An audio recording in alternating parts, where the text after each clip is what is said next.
नमस्कार, दोपहर दमदार में आप सभी का स्वागत है। मैं हूं आपके साथ शुभांगी सिंह मिश्रा। आइए बुलेटिन की शुरुआत करेंगे। भोपाल से बड़ी खबर मिल रही है, जहां गुजरात, यूपी, महाराष्ट्र, बिहार के बीजेपी विधायक अब मध्य प्रदेश में डेरा डालेंगे। 230 विधानसभा ये सभी विधायक जाएंगे। दूसरे राज्यों के विधायक, सभी विधायकों को 7 दिन के प्रवास पर रखा जाएगा। खबरें हैं कि 230 विधानसभा की जमीनी रिपोर्ट ये बनाएंगे। क्या कुछ माहौल है विधानसभा क्षेत्रों में, ये दूसरे राज्यों के विधायक एक रिपोर्ट बनाकर आला कमान को सौंपेंगे। बता दें कि जीत के मैनेजमेंट में माहिर विधायकों को ये जिम्मेदारी सौंपी गई है। दूसरे प्रदेशों के विधायक 19 अगस्त को भोपाल में एक विशेष ट्रेनिंग भी होगी। और ये भी खबरें हैं कि 20 से 26 अगस्त तक विधानसभा के दौरे ये विधायक करने वाले हैं। प्रदेश चुनाव प्रभारी भूपेंद्र यादव समन्वय देखेंगे। देखिए, बीजेपी हमेशा से एक्सपेरिमेंट करती आई है, खास करके जब चुनावों की बात होती है। चलिए, इस खबर पर हमारे साथ संवाददाता शैलेंद्र भदौरिया भोपाल से लाइव जुड़ गए, उनका रुख कर लेते हैं।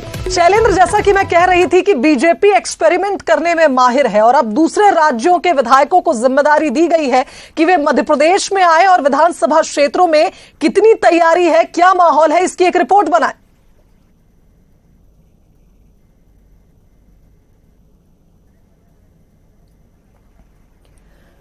चलिए, लगता है शैलेंद्र से संपर्क नहीं हो पाया, एक बार फिर कोशिश करेंगे।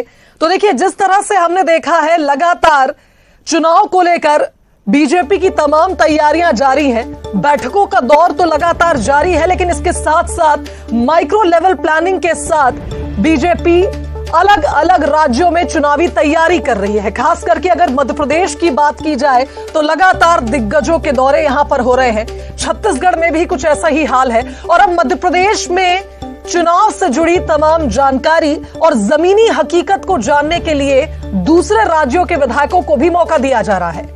बीजेपी की यह प्लानिंग है कि 230 सीटें मध्य प्रदेश में हैं, जहां पर जमीनी रिपोर्ट अब दूसरे राज्यों के विधायक बना के दें। और ऐसे में माहिर विधायकों को चुनाव को लेकर, जिनका नेतृत्व हमेशा से अच्छा साबित हुआ है बीजेपी के लिए, उन विधायकों को ही यह जिम्मेदारी दी गई है कि वे मध्य प्रदेश में आने वाले चुनाव की तैयारियों से जुड़ी एक रिपोर्ट बनाएं, अलग अलग विधानसभा क्षेत्रों में दौरे करें, जनता से जुड़े मुद्दों पर उनसे बातचीत करें।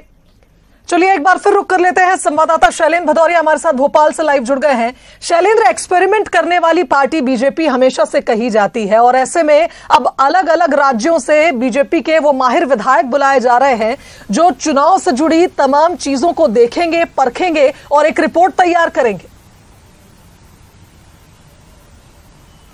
बिल्कुल शुभांगी, आपने ठीक कहा। जिस तरीके से मध्य प्रदेश बीजेपी ने 200 पार का नारा दिया है और ऐसे में बहुत आवश्यक हो जाता है कि ग्राउंड लेवल पर तैयारियां बहुत माकूल हों।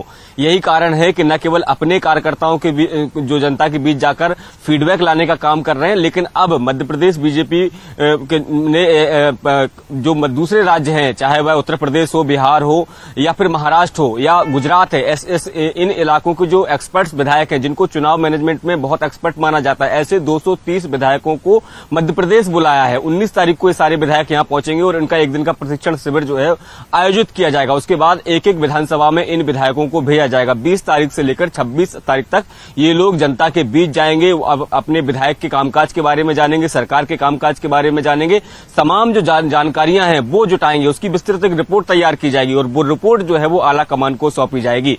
इसके पीछे कहीं ना कहीं जो एक मूल वजह ये बताई जा रही है कि देखिए, स्थानीय लोग जब जनता से बात करते हैं और उनसे फीडबैक लेने की कोशिश करते हैं तो कई बार जो बातें जनता की निकलकर आनी चाहिए वो निकलकर सामने नहीं आती है। लेकिन जब बाहर का व्यक्ति कोई जनता के बीच जाता है और अपने उनके विधायक के बारे में, स्थानीय सरकार के बारे में जब फीडबैक लेता है तो कई महत्वपूर्ण जानकारियां उनको मिल जाती है। और चुनाव के ठीक पहले यदि किसी सरकार के पास जनता की तरफ से जो फीडबैक होता है तो आने वाले समय में इनमें सुधार की गुंजाइश भी रहती है, जिसके दम पर आने वाले चुनाव में एक बार फिर से जीत जो है वो हासिल की जा सके। जी शुभांगी।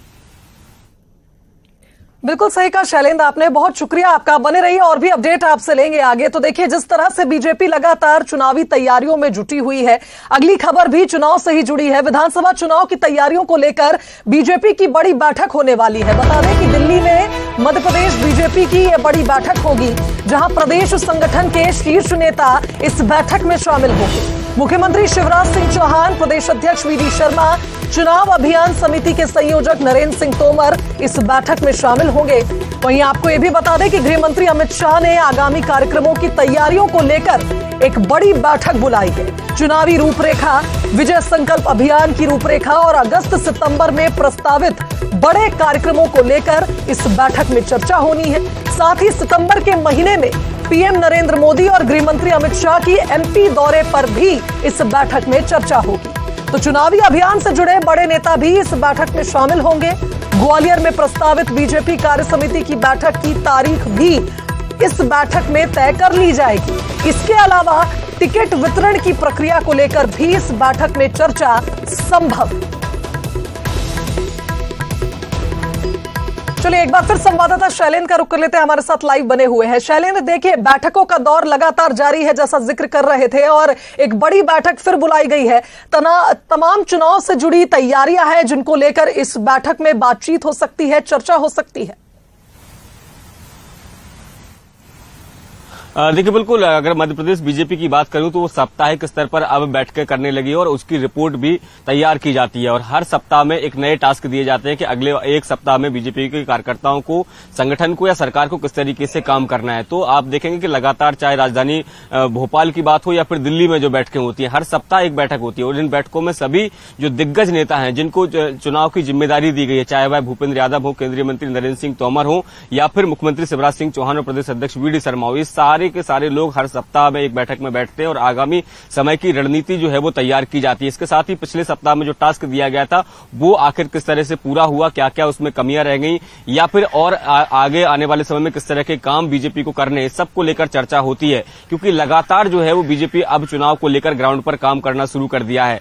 इसके साथ ही न केवल अपने कामों पर नजर है बल्कि कांग्रेस के कामों पर भी नजर रहती है कि आने वाले समय में कांग्रेस किस तरह के अभियान चला रही, किस तरह की घोषणाएं वो कर रहे हैं, उनके कौन कौन से बड़े नेता जो है वो मध्य प्रदेश में आ रहे हैं और किस किस इलाके में वो जा रहे हैं। तो ये तमाम जो रणनीतियां हैं वो इन बैठकों के माध्यम से बनती हैं और न केवल रणनीतियां बनती हैं बल्कि आने वाले सप्ताह में उन पर जमीन पर उतारने का काम भी किया जाता है। और उसी कड़ी में आज केंद्रीय गृह मंत्री अमित शाह के आवास पर एक बैठक आयोजित की गई जिसमें मध्य प्रदेश की तरफ से बात करें तो मुख्यमंत्री शिवराज सिंह चौहान और प्रदेश अध्यक्ष वी डी शर्मा के साथ जो चुनाव संयोजक हैं और मध्य प्रदेश के जो चुनाव प्रभारी भूपेंद्र यादव और नरेंद्र सिंह तोमर, ये सभी लोग इस बैठक में शामिल होंगे। तमाम जो मुद्दे हैं जिनको लेकर आज गहन मंथन चिंतन किया जाएगा और उसके बाद ये लोग मध्य प्रदेश जब वापस आएंगे तब पता चलेगा कि आखिर कौन कौन से बड़े टास्क जो है वो मध्य प्रदेश बीजेपी को मिले हैं। इसके अलावा जो आप जिस तरह से आपने कहा कि प्रदेश कार्य समिति ग्वालियर में आयोजित की जानी है, उसकी तारीख का भी ऐलान नहीं हुआ है, उसकी तारीख का ऐलान भी होना है और आने वाले समय में कौन कौन से बड़े नेता जो है वो मध्य प्रदेश का दौरा करेंगे, किन किन इलाकों में दौरा करेंगे, सबको लेकर आज रणनीति तैयार की जानी है। जी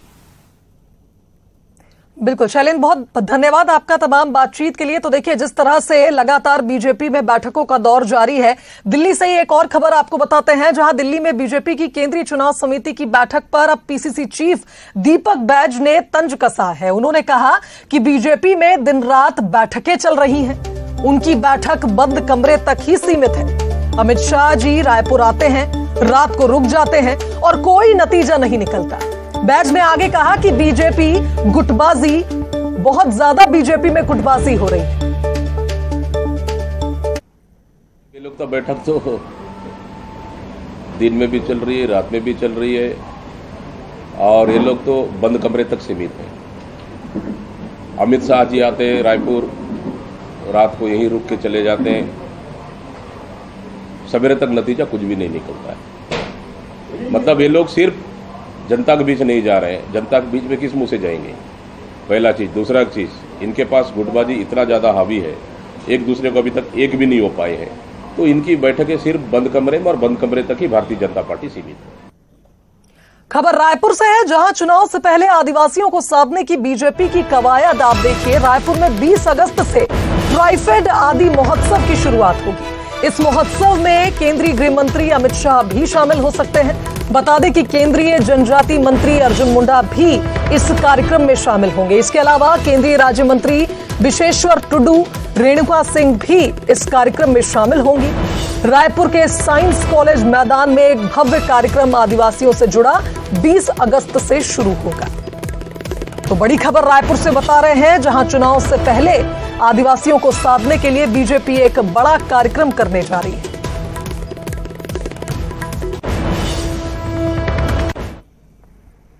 इधर रायपुर से ही बड़ी खबर, जहां चुनाव को लेकर कांग्रेस की तैयारियां भी तेज हैं। सितंबर में कांग्रेस के बड़े नेताओं के दौरे होंगे। ऐसे में 2 सितंबर को कांकेर में राहुल गांधी की सभा हो सकती है। इसके अलावा अगर अगस्त के कार्यक्रमों को हम देखें तो 26 अगस्त को एक बार फिर मल्लिकार्जुन खड़गे छत्तीसगढ़ आने वाले हैं। राजनांदगांव में उनकी सभा होगी। इसके अलावा 19 अगस्त को वेणुगोपाल भी रायपुर आ रहे हैं बैठक लेने के लिए। पीसीसी चीफ दीपक बैज ने इन कार्यक्रमों से जुड़ी जानकारी दी। लगभग अभी तैयारी उसकी चल रही है।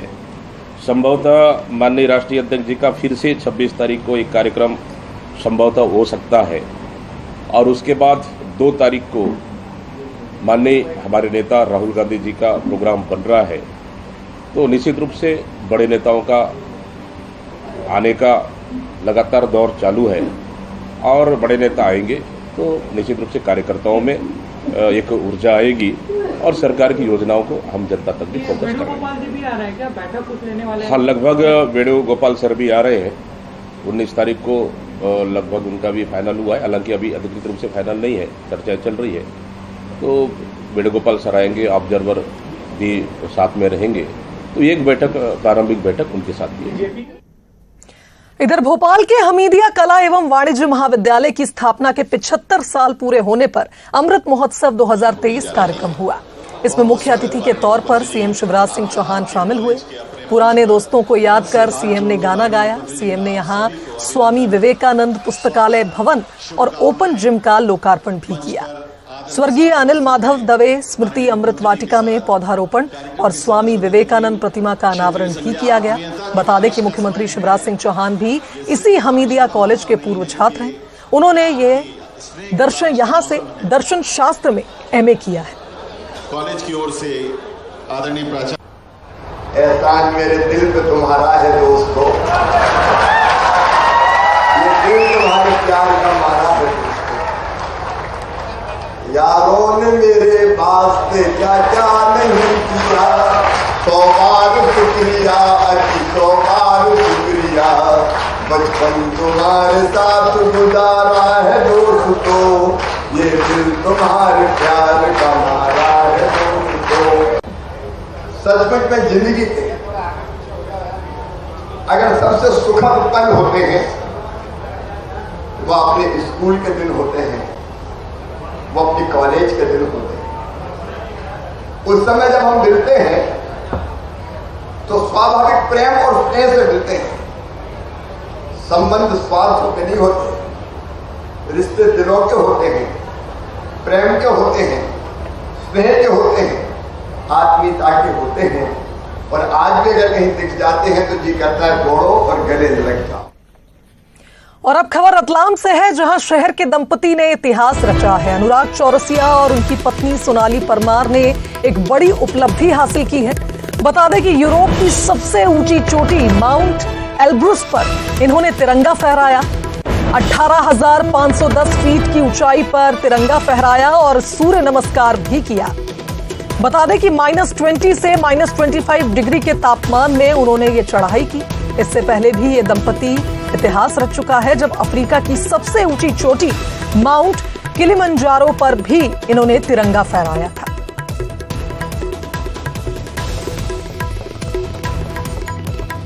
चलिए, इस खबर पर संवाददाता सुधीर जैन हमारे साथ रतलाम से लाइव जुड़ गए, उनका रुख कर लेते हैं। सुधीर, बेहद खतरनाक होता है ऐसी चढ़ाई करना और इसे पूरा भी करना, लेकिन इस दंपति ने ठाना है कि लगातार रिकॉर्ड्स बनाते ही जाएंगे।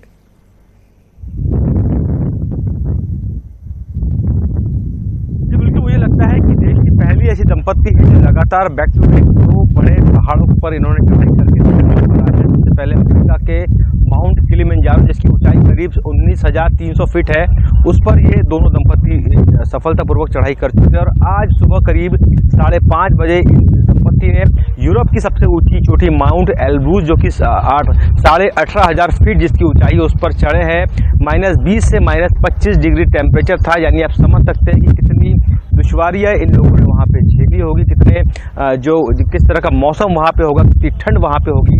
इसके बावजूद इन लोगों ने अपनी चढ़ाई पूरी करी और पहाड़ पे चढ़ के जो है इन लोगों ने तिरंगा फहराया है। साथ ही इन्होंने योग भी किया है, दंपति योग प्रशिक्षक भी है और पूरे जो देश है जो बिल्कुल सुधीर, ये कहें कि स्वतंत्रता दिवस के मौके पर इस तरह से तिरंगे को सलाम करना और तिरंगा फहराना एक बहुत बड़ी उपलब्धि है। बहुत शुक्रिया आपका तमाम बातचीत के लिए। चलिए आगे बढ़ते हैं। जबलपुर से बड़ी खबर, जहां संस्कार धानी में बेखौफ बदमाशों का उत्पात थमने का नाम नहीं ले रहा। तलवारों से लैस होकर युवक पर हमला बोला गया। जमीन पर लिटाकर युवक पर तलवार से वार किए गए। शाही तालाब इलाके की यह वारदात बताई जा रही है, जहां युवक के साथ मारपीट का वीडियो वायरल हो रहा है। पुरानी रंजिश को लेकर युवक पर तलवार से हमला बोला गया, ऐसी खबरें हैं। अंशुल केवट और नयन डहरिया आरोपियों के नाम बताए जा रहे हैं। जोमैटो के डिलीवरी बॉय और उसके दोस्त पर बदमाशों ने हमला बोला। तो बताया जा रहा है कि पुलिस थाने के कई चक्कर लगाने के बाद शिकायत दर्ज हो पाई। अधिक जानकारी ले लेते हैं, संवाददाता पवन हमारे साथ फोन लाइन पर जुड़ गए हैं। पवन, क्या है पूरा मामला, विस्तार से जरा बताएं। जी शिवांगी, एक वीडियो सोशल मीडिया पे वायरल हो रहा है जो संजीवनी नगर थाना क्षेत्र का बताया जा रहा है, जिसमें 2 युवक तलवार लेकर एक लड़के को पीटते हुए दिख रहे हैं। और इस वीडियो में जो एक लड़का है जो जमीन पर गिरा हुआ है सड़क पर, उसके साथ मारपीट कर रहे हैं और तलवार से उसे मारने की कोशिश भी कर रहे हैं। ये पूरा मामला बताया जा रहा है कि पुरानी रंजिश को लेकर के 2 लड़कों ने उसके साथ मारपीट की है और ये करीब 2 दिन पहले की घटना है, जिसमें पुलिस अब इस मामले में आरोपियों की तलाश कर रही। दोनों युवक बदमाश बताए जा रहे हैं उस क्षेत्र के, संजीवनी नगर थाना क्षेत्र के, जिसमें वो तलवार लेकर पहले भी कई वारदातें कर चुके हैं। फिलहाल पुलिस इनकी तलाश में जुटी हुई है। चलिए शुक्रिया पवन तमाम बातचीत के लिए।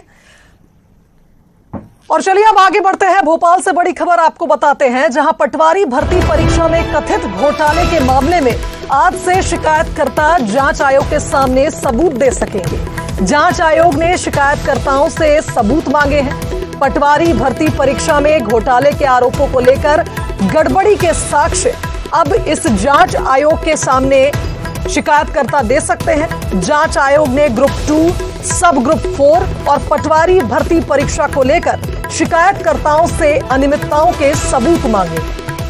भोपाल जिले के शिकायतकर्ता आज सबूत आयोग के वाल्मी स्थित ऑफिस पर सौंप सकेंगे।